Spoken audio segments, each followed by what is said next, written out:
what I'm really best at is showing people how to get 0% cards on the business side. And like the other day, I just got someone approved for $150,000 What? at Chase through these 0% cards for 12 months. Wow. And to do $150,000 just at Chase on the 0% business card is the best you can possibly do, because they lend up to $150,000 with no income verification.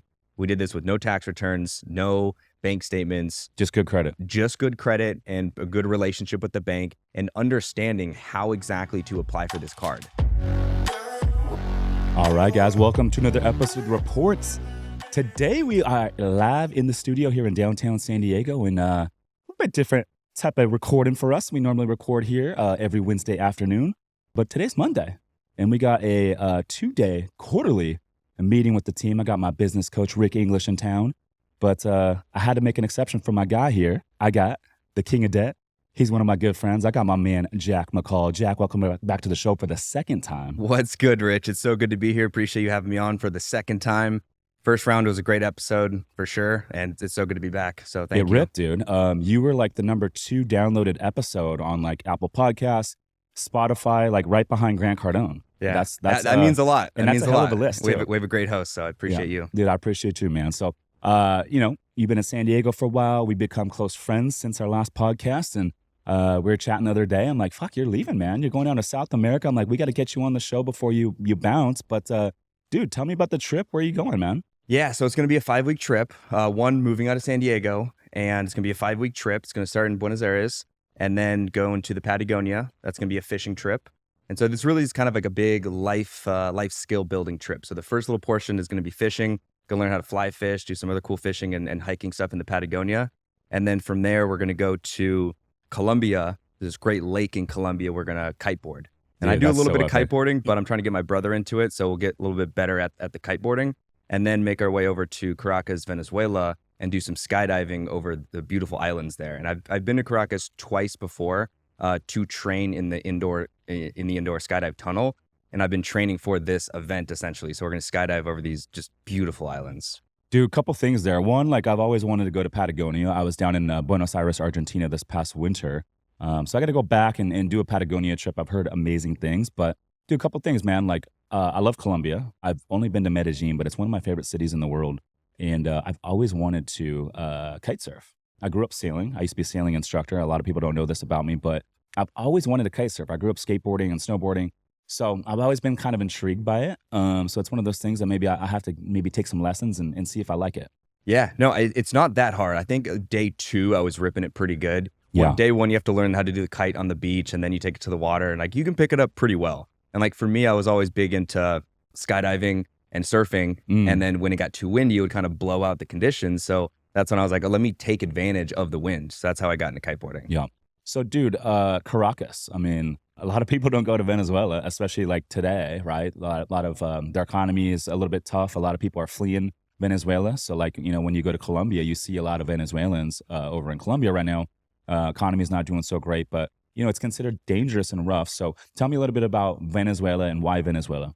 Yeah, so Venezuela for skydiving specifically is an incredible place because the indoor wind tunnel, that sport or that training is super expensive in general. Like in the States, it's $1,000 an hour without the coaching. And down there, it's only $300 an hour. And you want to get like 10 hours in a week of training. So it's at a 70% discount. And some of the best skydive coaches in the world live down there or spend a significant portion of time down there. And so you get trained by some of the best skydivers in the world.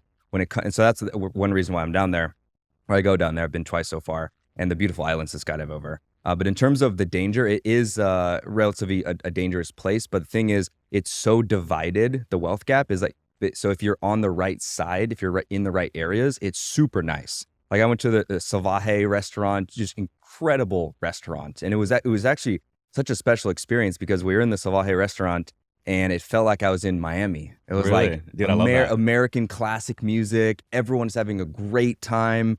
It was just incredible. And I'm thinking like, I'm an American in Venezuela out of any place, and they're listening to American classical music with dancers and performers, and everyone's having a great time. And so that was a special experience. But, it is so divided. You just need to make sure you're in the right areas with the right people. And for us, it was that. It was very good. So I think like most cities, like there's going to be good areas and there's going to be bad areas. And like you just mentioned about Venezuela, it's funny, like everywhere I've traveled, especially cities that are considered like quote unquote dangerous by the eyes of most Americans, and most people will actually never visit those countries. Like for example, I was down in Rio de Janeiro, right? And people consider it a little dangerous, got to be a little careful. But I was in a good area, and I'm always respectful when I travel. I never like mouth off to people, and I'm very respectful to all the locals, and so I never have issues, right? And so that was my takeaway going to Rio de Janeiro. Colombia, like Medellin used to be the murder capital of the world like 30 years ago. And I ripped it there for like 30 days, man. I never once had any issues at all. The locals are so respectful, so humble, and so friendly. And so I think my big takeaway when I travel to these new cities is like, yeah, like, okay, like every area is going to have rough areas, but as long as you're respectful and you stay in good neighborhoods, dude, like you're going to be fine. Now, I think it's different if you're like a single woman traveling. Okay, like, you got to be a little bit more careful versus like us men. But outside of that, dude, it's like the benefits of traveling and the takeaways and the perspectives that you get out of life when you go are like life changing. So you mentioned Venezuela, dude. Like, I want to go now. I didn't know it was a vibe like that. I didn't know that it had nightlife and all that sort of stuff and culture. I do know Venezuelans are really friendly, like the ones that I've met in Colombia. So maybe I'll come down and visit you for a weekend, bro. Yeah, no, it's a really good time. I highly recommend it. And I love South America in general because it is on the US North American time zone. So it's not a huge hit to work. If you go to Europe for a month, it's pretty hard to adjust to those time zones, or like Bali or Southeast Asia. So the time zones are great. Cost of living or just costs in general are, very inexpensive. So it's a good time. Dude, one thing I find unique and very interesting about yourself is you like to travel all over the world. And you've been to all these cool places, and like your trips are all epic, and you're like doing extreme sports. You're like snowboarding like in the Swiss Alps, and then you're like skydiving, jumping out of airplanes in South America, and you're doing the kite surfing. And so I find it unique that you do all these like badass trips, dude. Like, have you always like just had an itch for that growing up? I kind of have, yeah. I kind of have. Like, I was skateboarding growing up, making skateboard videos. In college, I was competing at a professional level, making some money doing that. And I always loved Really? having In skating? in snowboarding. In Did I say, snowboarding? yeah, Oh, I I meant didn't know that. That's snowboarding if dope, I said dude. skating. But I do think it's very important to have a hobby or a sport to consistently do, because it pushes you mentally. And once you like put in hard work and reach some level of improvement, that's contagious. And then you can roll that over to business. And so I think it's very important for people to have hobbies or things they focus on outside of business, like fitness, yes, business, yes, but also like a sport or a hobby keeps you stimulated. And then also a note on the travel. I love traveling. And I think it's such a good time to test your system of your Mm, business. You test your team, you test your system, you see what holes it has, and then you come back and then you fix those things. that's so good. And I always have a trip planned or somewhere I want to go. And I work so hard up until that trip. And then I still work on the trips, but it forces me to test my systems. And it's a good thing, I think. It's funny because last time you were in Venezuela, I believe you were doing some skydiving down there like a couple months ago, and I saw like on your Instagram story that you said like, man, like traveling, internationally, when you have the right systems and the right technology, makes it really easy to run your business. And you mentioned a couple like items that you like in terms of tech, and like one of them was Slack, and there was like a couple other ones that you Yeah. use. It was like a CRM. Which one was that? Yeah, so we use Close, the CRM Close.io. GHL is another one. Go High Level is another one people use a lot. But Close, you can customize so much. And then you use Zapier to make certain automations happen, like certain text to fire, certain notifications to happen. Slack, like certain notifications to be triggered in Slack to notify specific team members to do specific things. So it's incredible. The combination of Slack, Zapier, and our CRM Close is just incredible. Give me a couple examples of like what you can do with Close. So, I mean, basically, once someone comes into our system, and then there's a specific zap that fires in the Slack channel, then our specific team member knows to look at their credit profile and then send them the instructions on how to optimize their credit profile. Gotcha. Or when invoices are paid, like basically, there's a trigger for everything, and so it's all automated. It's all a big system. And then at first, I was doing all of these things myself. I was wearing all the different hats.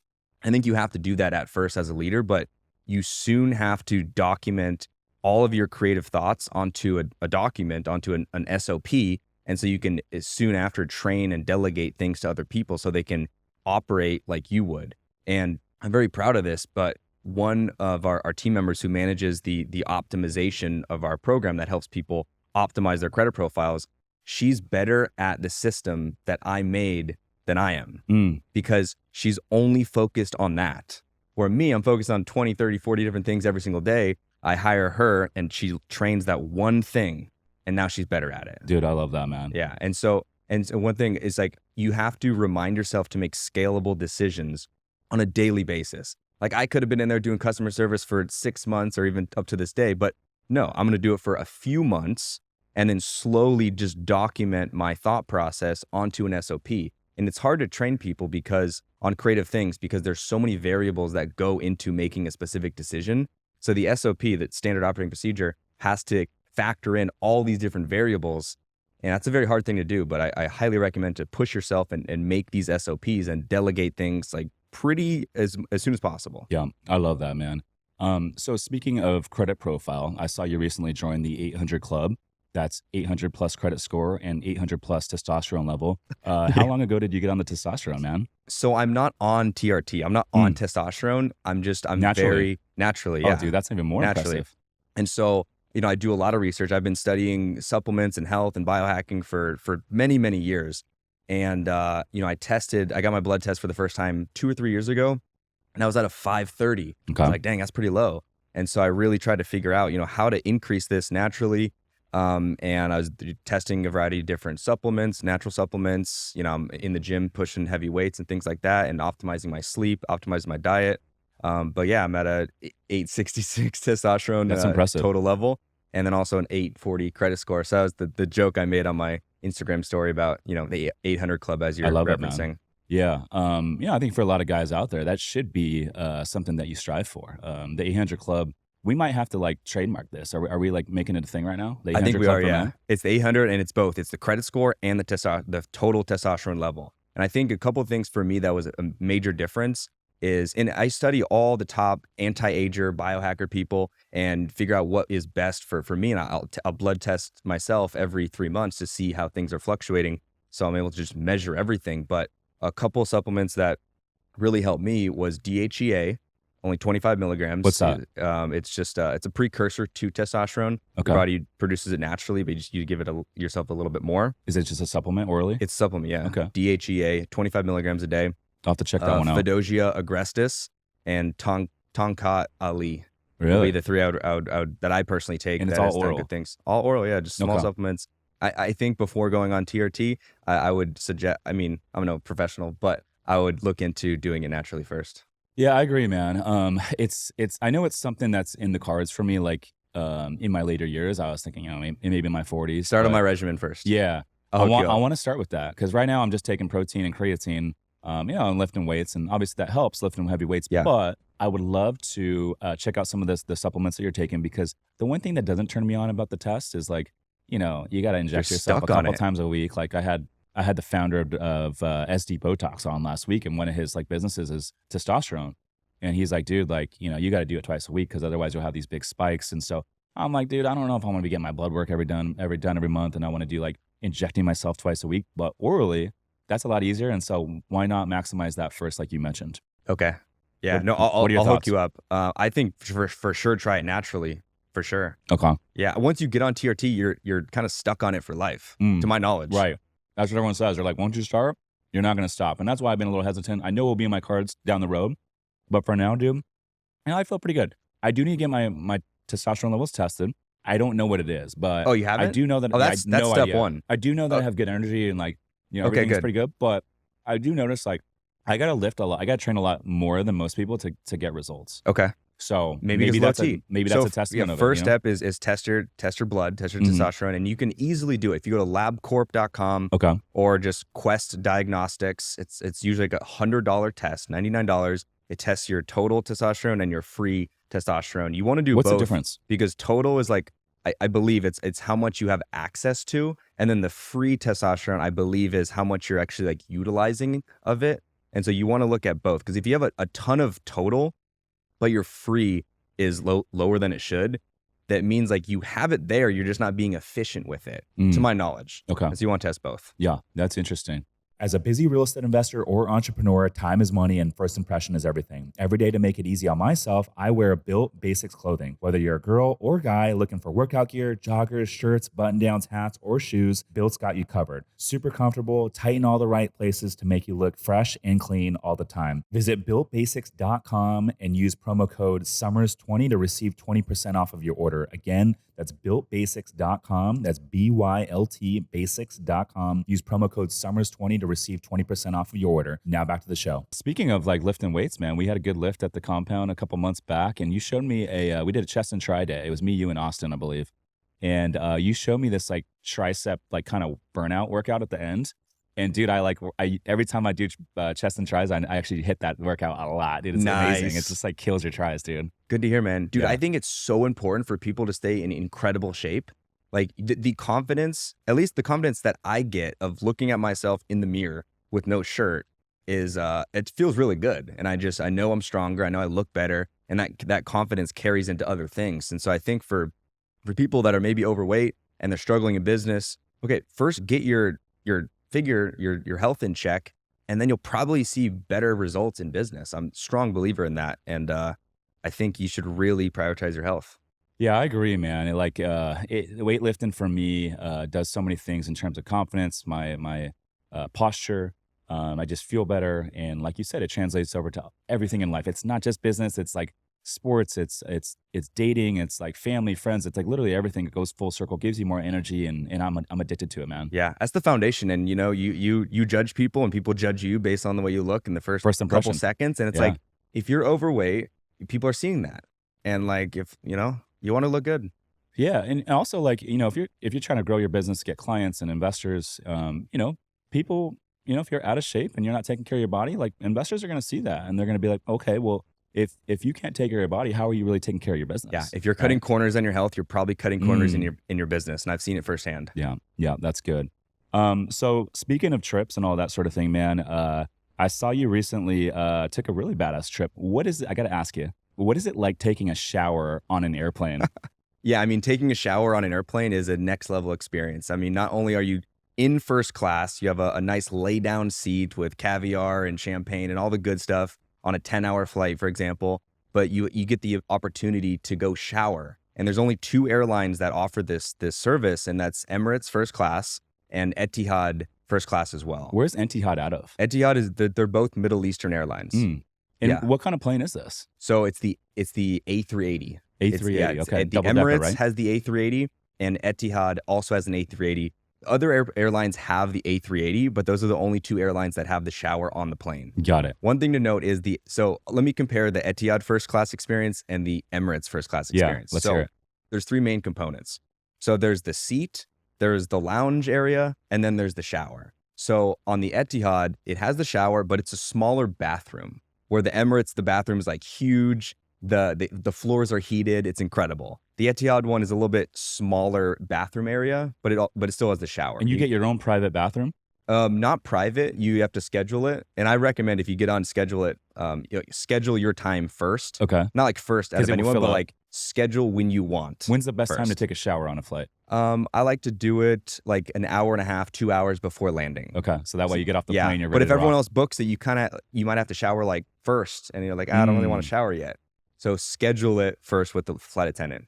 So that's first. So Emirates does have the larger bathroom shower experience, better experience. The next thing is the seat, and so the Emirates first class seat is incredible. Like it's so amazing and comfortable. When you look at the Etihad first class experience, it's called the apartment. It's like double the amount of space. You have a couch and you have a huge boss chair that's like bigger than this. It was Wow. actually like disrespectfully big because I couldn't even put both my elbows on each side and hold my phone. And so it was like honestly like a little too big, Wow. but it was just so big and so incredible. And me and my friend Cody ripped it together. So he had one right across from me. And so I would come over, sit on his couch, hang out with him. He would come over to my apartment, hang out. It was an incredible experience.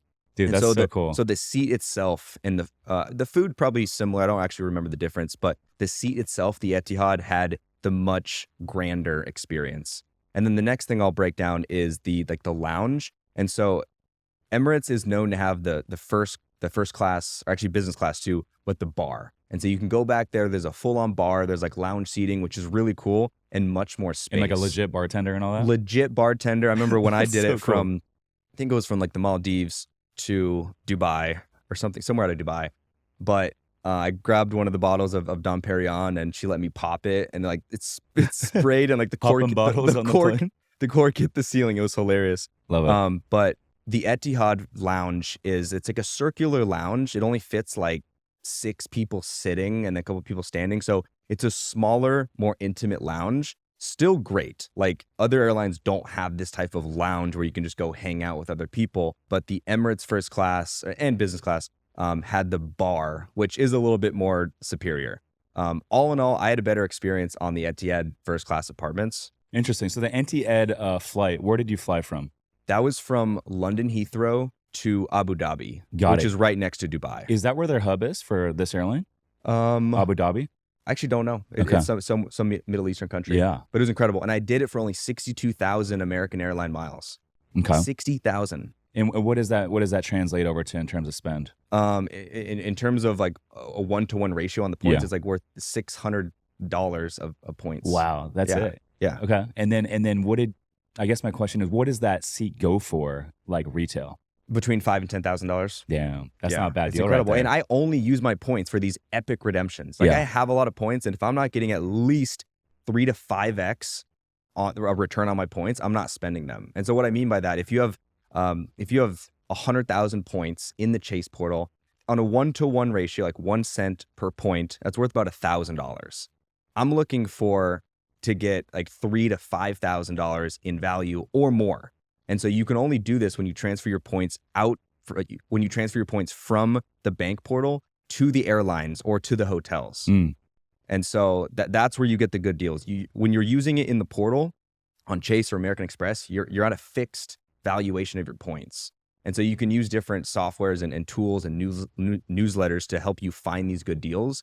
And so one I'll give to the viewers is called Straight to the Points. So if you sign up for a Straight to the Points newsletter, they send you a newsletter every week basically. And it's like, this route is open for these specific dates. And if you have Chase or Capital One miles, perfect. You can transfer them to this airline and get this epic deal. Instead of paying $10,000, you're going to pay 70,000 points. Dude, I'm gonna have to take a trip out to like Abu Dhabi so I can try out this apartment on a plane, and I wanna take a shower on an airplane. I got to make it happen. So I got a bunch of points with Amex Gold, Amex Platinum. We use both of those here within our business, and so I have a year and a half of like cumulative points. I don't know how many, but it's a lot, and I haven't spent any of them.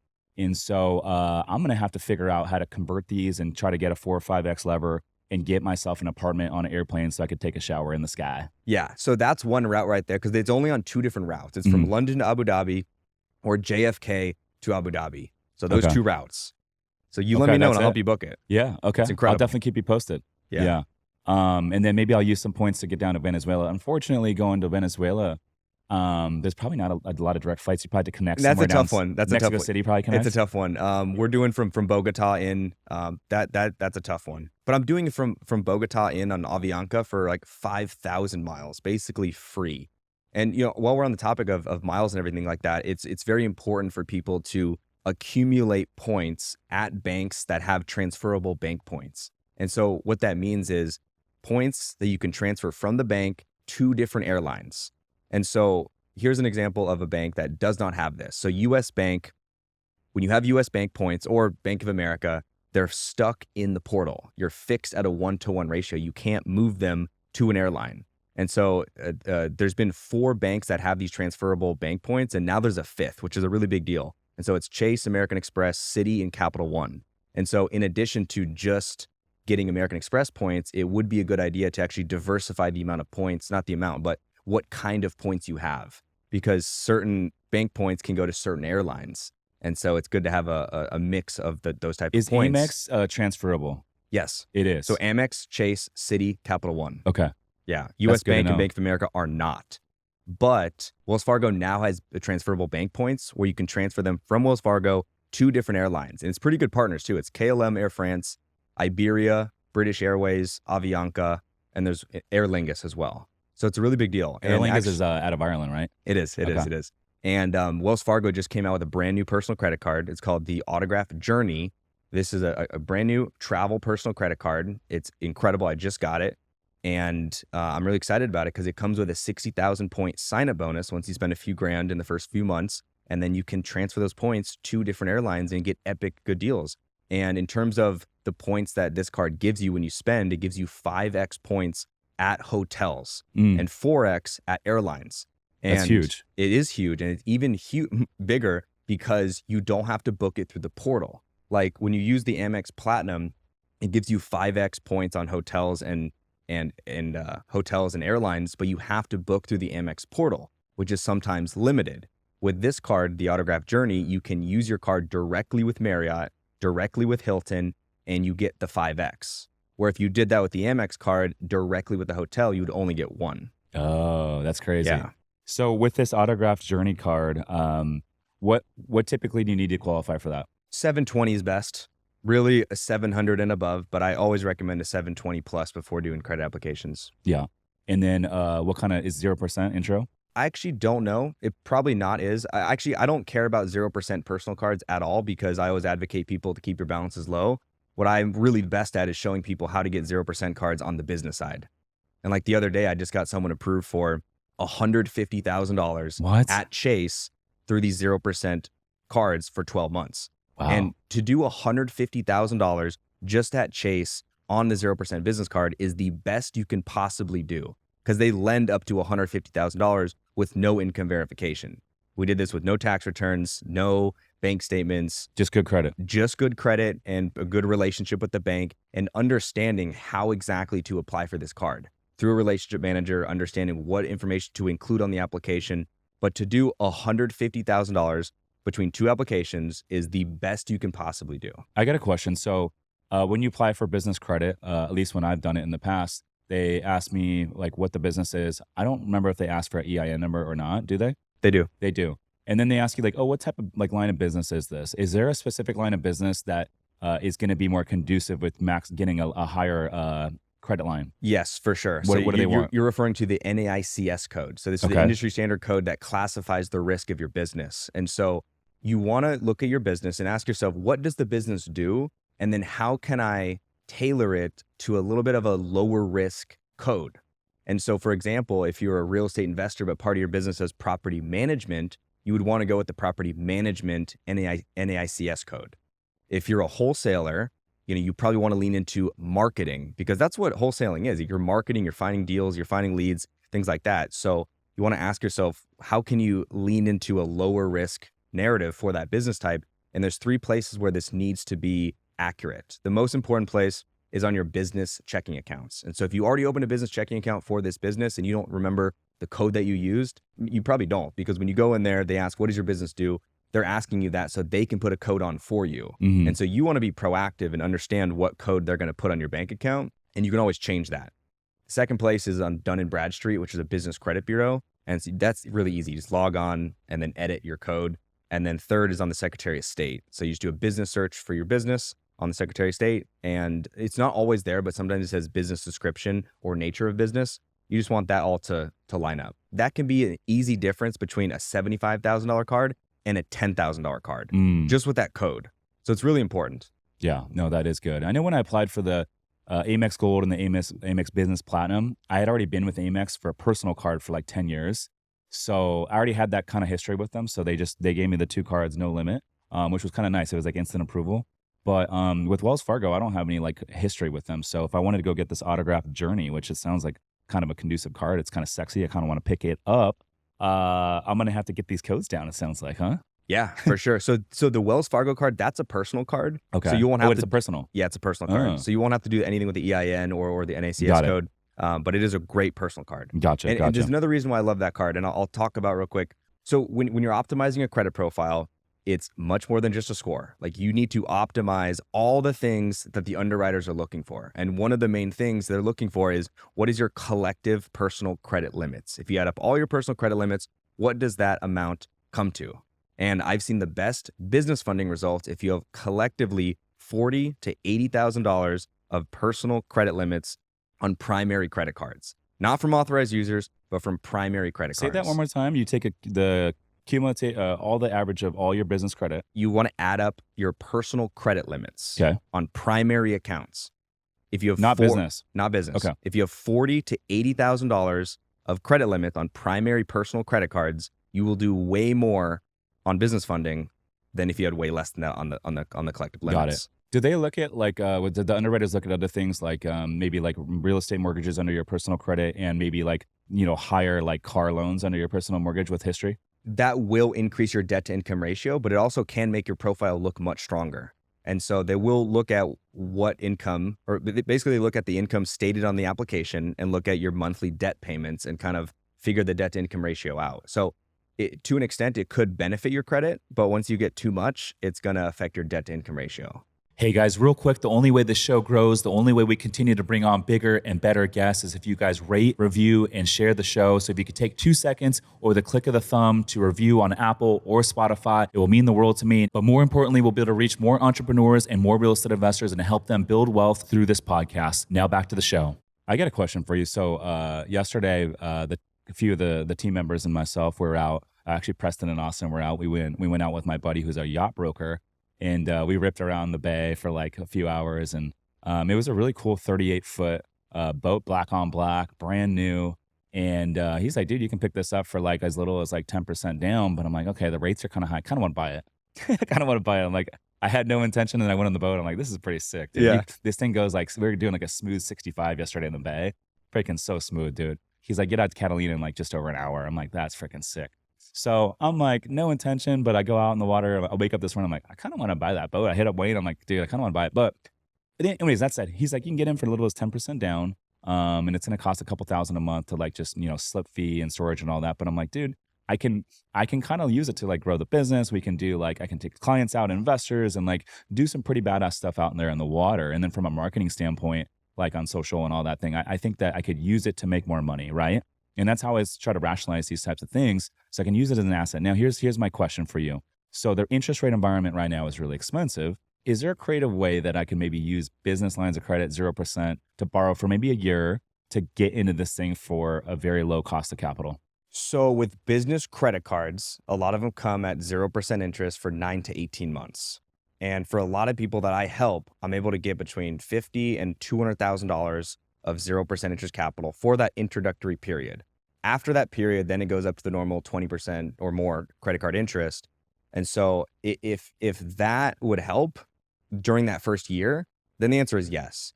When we look at business lines of credit, those come with interest when you use the capital, and they come at about 10 to 15%. And so for someone that wants, for example, $500,000 in funding, you first want to get the 0% cards and ideally get 100 to 200 grand of the 0%.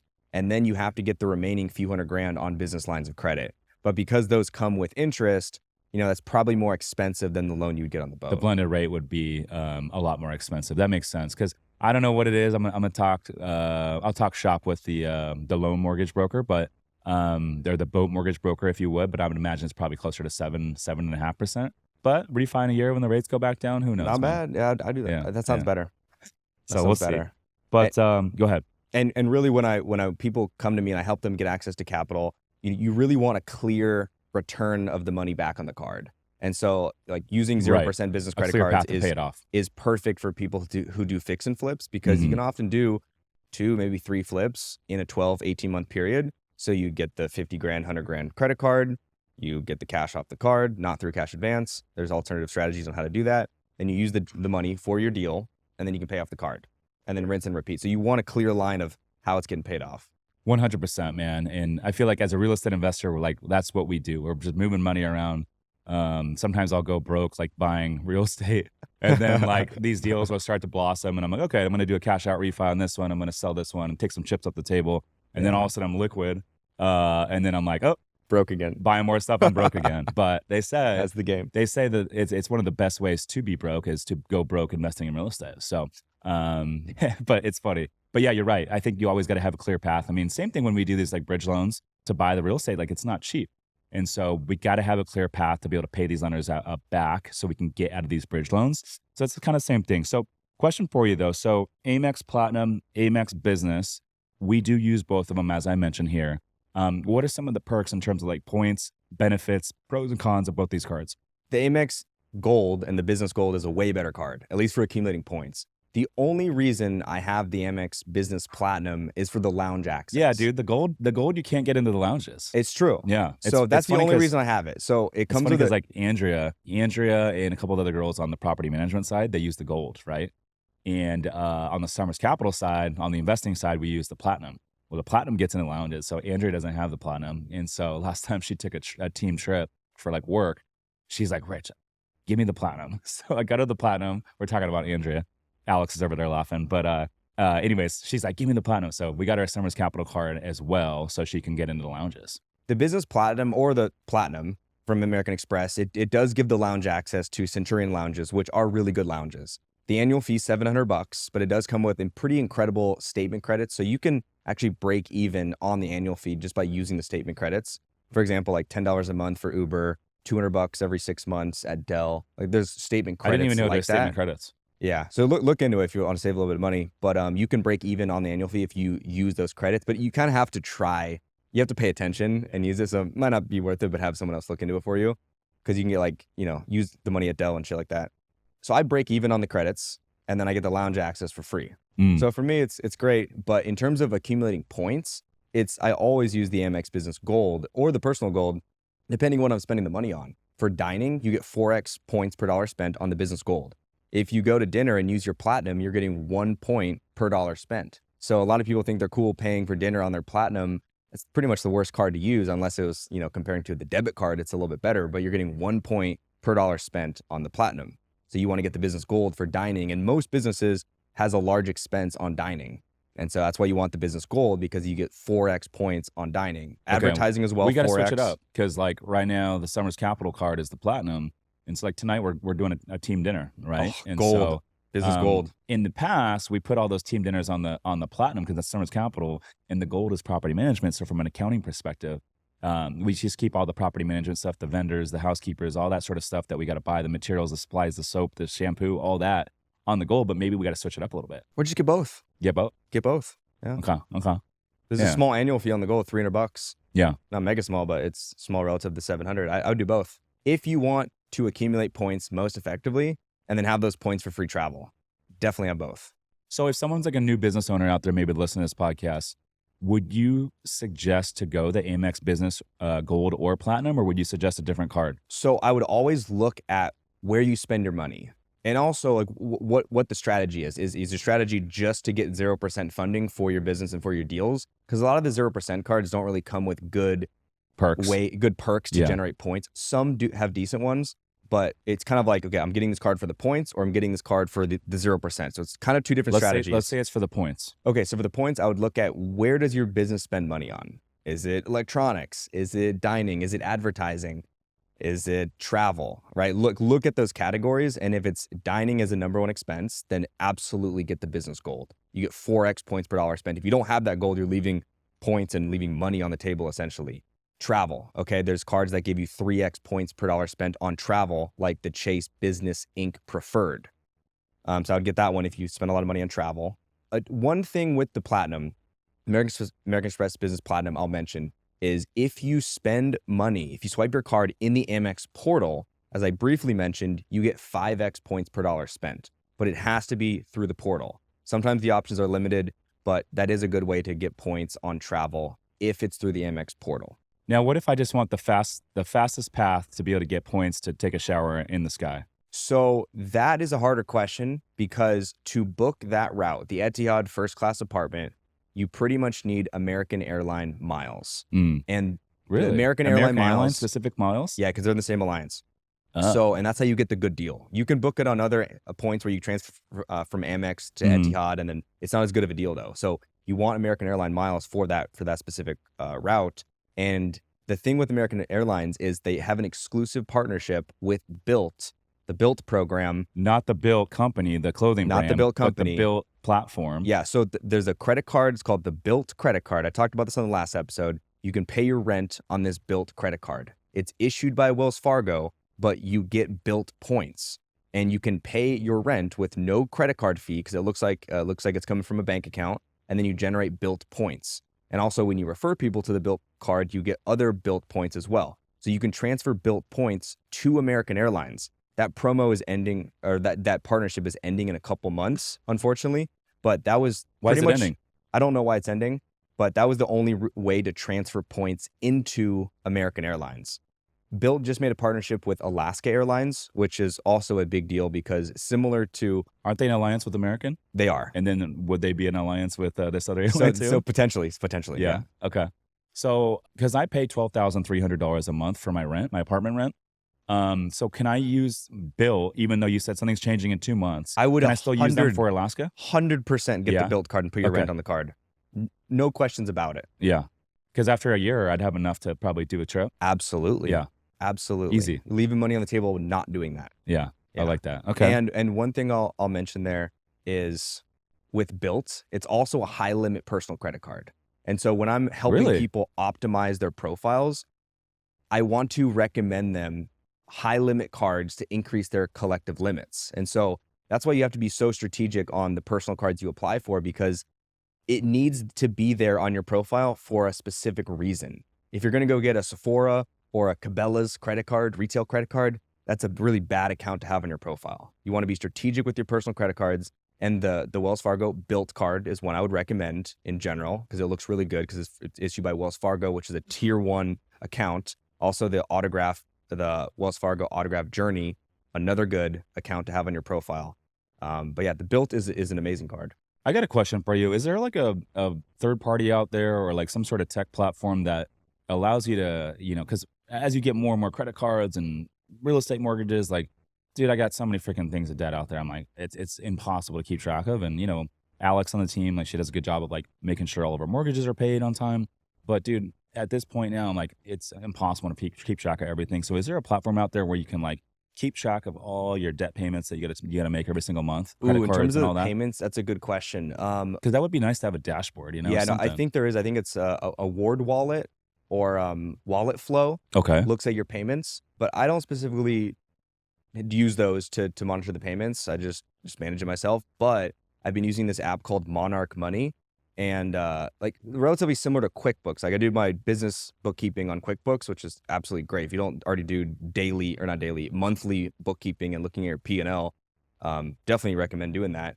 But Monarch Money consolidates all of your personal credit cards into one place. So it doesn't monitor when your payment is due, but it shows all the transactions and you can categorize certain things. Oh, I spent this much on travel, this much on, dining, personal dining, things like that. So it consolidates all into one place, which has been super helpful. It tracks how much, your income is, your expenses, how much you're saving.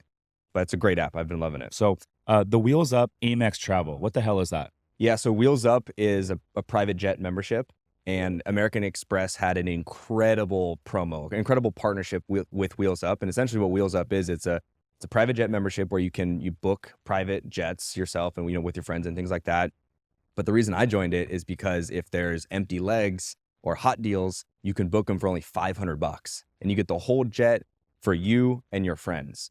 And American Express had this promo where instead of the $18,000 membership, it was a 40% discount. So it came out to about $10,000 a year. Okay. And you could split it with 3 other people. So it was like $2,500 a pop for 4 people. Then you're a Wheels Up member, and then you can rip the hot deals for $500. Really? It's great. So empty leg, let's just say from Scottsdale to Los Angeles, or Scottsdale to San Diego, you could jump on that for $500 all the time. And you can set alerts on all the different airports you want to be alerted when there's a hot deal. And usually you have to book it pretty quick, like within 30 minutes, like quicker the better, because other people might take it. But yeah, so that promo with Amex, unfortunately it ended, but they said they're going to partner with a new card. And so they haven't announced which card it's going to come out on, but that'll be something to pay attention to for listeners. Is it like one private jet company, or it's like basically all these different jet companies that sign up for this, you can fly them? I think it's a combination, because I think Wheels Up has their own jets, but there's other jets on it. So I think it's a combination. Yeah, I was using a SetJet for a little while, and I was bummed because I just signed up, got my membership, and I'm like, dude, this is so cool. We took a trip out to Scottsdale and back. On the way back, like literally for $900, we had an entire private jet all to ourselves. And I was like, dude, this is the coolest thing. It was $99 a month for the membership. You pay about $900 a flight, and no one was really using it. So I was like, this is really nice. I'm gonna continue to use it till it goes out of business. And I remember having a conversation with Eli, the travel guy. Thank you for that intro, by A the good way. friend. He's a great dude. So shout out to Eli. But literally like 4 days after that conversation, SetJet sends me an email. They're like, hey, really sorry to announce this, but we're going out of business. And I'm like, fuck, dude, Yeah, I it's just found tough. something so cool. And now they're out of business. So that one you booked, did you book it for a specific day and time? I did, yeah. So That's they incredible. only have so many flights like per day. So typically like from San Diego to Scottsdale, they had one flight a day. So you go out there in the afternoon, come back late afternoon. And so booked the trip. Away out there, there was literally 6 of us on the plane. On the way back, the stewardess is like, "Hey, you guys are going to be the only one on the flight today," and it was nice. Free drinks are all included, and luxurious. You know, it's not like some of these other semi-private ones where it's still kind of a corporate vibe where you like select a seat. This is like legit, really nice plush like leather seats and like total like executive style. It's really sick. But Wow. no more, no Yeah, more bummer. It's SetJet. no more. Bummer. Yeah. So I'll have to check up the Wheels Up program if they're going to continue it or find some sort of workaround moving forward, and definitely check that out. Dude, I was, this is a little bit off topic, but I was having dinner the other night and literally just sitting in my living room. It was like a Monday night having dinner. And I look out my window and I see this like rocket. It's like the sunset. And I see this rocket just like launching right over San Diego Bay. I'm like, holy shit, that's freaking Elon Musk, SpaceX. Yeah. And, I looked it up. I did a little like research and I'm like, dude, this guy's legit doing like a $1.8 billion deal with the US government, building spy satellites for the US government. And I'm just like thinking in my head, I'm like, dude, like talk about just like the definition of visionary. I mean, this dude's freaking launching rockets out to space. I mean, just it makes you realize that there's levels to the game. I was gonna say that there's definitely levels to the game. Yeah, it's super cool to see things like that. I remember watching on your story, and I remember the first time I saw that in person. I'm like, what is that? It looks Yeah. like a UFO. Like if you Yeah. don't know about it, you're like definitely pretty tripped out. But it's incredible. I mean, to launch those satellites into the Starlink network is just incredible. And it's a private company, and it's just incredible to see Elon Musk do that. It's such a great thing for humanity. It does look like a UFO. Like the first time I saw it was probably like 2 years ago, 3 years ago. And I was just like out to dinner here in Little Italy and look up. I'm like, everyone's like, what the fuck is that? And it looks like a UFO, man. It's Yeah. crazy. But yeah, it makes you realize there's levels to the game. And I think with Elon, it's like, dude, talk about truest definition of visionary. I think that's the definition of it. That man. Love that. So yeah, dude, freaking we covered a lot here. Skydiving, freaking all your epic stuff, dude. So tell me, you're gonna go travel for like 2 months, and then what's the move after that? Yeah. So after I travel for 2 months, I think I'm going to move to Utah. Are And you? I have this incredible vision. And recently it's become more and more clear on exactly what I want to do. And I think when your vision is crystal clear, it becomes so much easier to stay focused on exactly that and say no to anything that doesn't align with that specific vision. And basically, the vision right now is to buy a dope piece of land and build an epic dream compound. It's a multi-year vision. And so I want to move out there, check the scene, start meeting some people, things like that, figure out where I want it to be. But, I grew up in Washington riding dirt bikes, hiking, snowboarding, adventurous stuff. And I want my kids to have a similar life and to have those toys and fun things to do. And I think Utah seems like a great state to do that. There's this one specific area that's on a lake. So you get a wakeboard boat in the summer. You got the wakeboard summer stuff. It's 30 minutes to a snowboard resort. So you got that. It's 30 minutes to skydiving, which I love. I want to get my pilot's license and have Oh, nice. the ability to just, pop over to California Yeah. pretty quick, things like that. What kind of plane do you want to buy? Bonanza looks pretty cool to me. Yeah, I like that. Yeah, I think six-seater. I have my private pilot license from 2009. You do? Yeah, I do. I'm not current anymore. I just need to go do a biannual flight review, but I was current and I flew up until like end of 2015 because I used to do the air traffic control job. So they had a flying club at the facility I was working at up in LA Center. So there was like 12 guys that paid into this club and none of them used the plane. So it was almost like having my own little plane. So I'd fly all over Vegas, Catalina Island, Tahoe, go snowboarding. It was sick. And then I moved down to San Diego end of 2015 and I just like, my priorities changed, they shifted. Now I have no interest in flying in terms of like being a pilot. It's what I found was I would fly less and less, and the less frequent I flew, the more dangerous it got. And I got myself into a couple of hairy situations. Almost ran out of fuel, and I realized I'm like, you know what? Now I just enjoy sitting in the back of the plane. Give me a drink and we're good. But that said, with everything that you're doing, bro, I can see you doing it. You should do it. And maybe when you're licensed, I'll go up with you. That sounds incredible. And yeah, no, I think Utah, it seems like a great place. You have the good climate, the good, the 4 seasons. It's 70-degree weather, like at least 5 months of the year, which is incredible. What city in Utah? North, like Ogden-ish. Ogden, okay. I think like north of Salt Lake. I think there's some cool Yeah. stuff there. I've been a couple times in general, but I want to really check it out. But You know who's building a compound up in Utah is Chris Crone.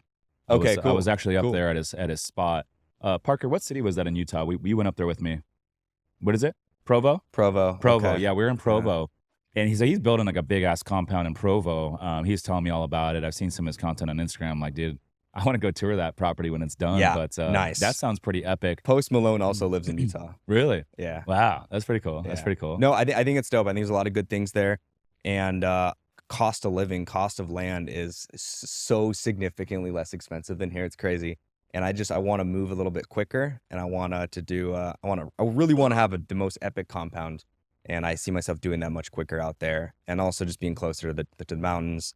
Got the nice lakes, and there's a lot of good stuff over there. When are you going to be in Venezuela? Because I want to come down for a weekend. So dates? we'll be there for a week, mid-May, Mid-May? May, around May 20th. Okay. I don't know if I can make May, but I'm definitely going to try to go down there, man. You inspired me on this podcast to go down there. I always thought I'm not going to go there for a while. People like to stay away, but the way you described it, and the more I thought about my personal journeys and traveling to some of these areas, I'm like, you know what, it makes sense. I'm sure there's some really badass areas of Venezuela. Yeah. And you would recommend just going to Caracas and staying there? Yeah, it's kind of a bigger mission. Like you need to get a visa ahead of time. Oh, really? Yeah. I've never traveled anywhere to where I had to get like a legit visa. Okay. Yeah. There's easier places to go. How long does it take I to only get a visa really there? go there to do the skydiving stuff. Yeah. So You said there's more legit places to go or easier places easier to go? places Okay. to go. How long does it take to get It a might visa be a little to too Caracas? too much BS. Just to for a go. weekend? Yeah. Now, maybe I'll parlay it, though. Maybe I go Caracas and then, I've never been to Cartagena, but it's a little bit closer to Venezuela, or at least to Caracas. I'd say do Colombia. It's just much easier because with Caracas you have to connect through somewhere. You got to get the visa. They pretty much interrogate you coming in if you're an American. And I already got through that once, so now it's less of a big deal. But it's not easy. Okay, that's a lot. Well, we'll have to definitely catch up, man. And dude, safe travels, and dude, wish you nothing but the best on your adventures down there. I know you're gonna crush it. Continue inspiring. Where can the folks get in touch with you, brother? Yeah, so my Instagram is Jack McColl, and my website's creditstacking.com, where I teach people on how to optimize credit. I teach them how to get large limits on business credit cards. So yeah, my Instagram, Jack McColl, creditstacking.com is where you can find me. Appreciate you guys. There it is, man. Always Thank looking you, fly Rich. too, by the way. Looking fresh. Appreciate you coming down. Always dropping value. And I love it. So thank you. He's Jack McColl. I'm Rich Numbers. Listeners, thanks for tuning in. We'll see you in the next one. Peace.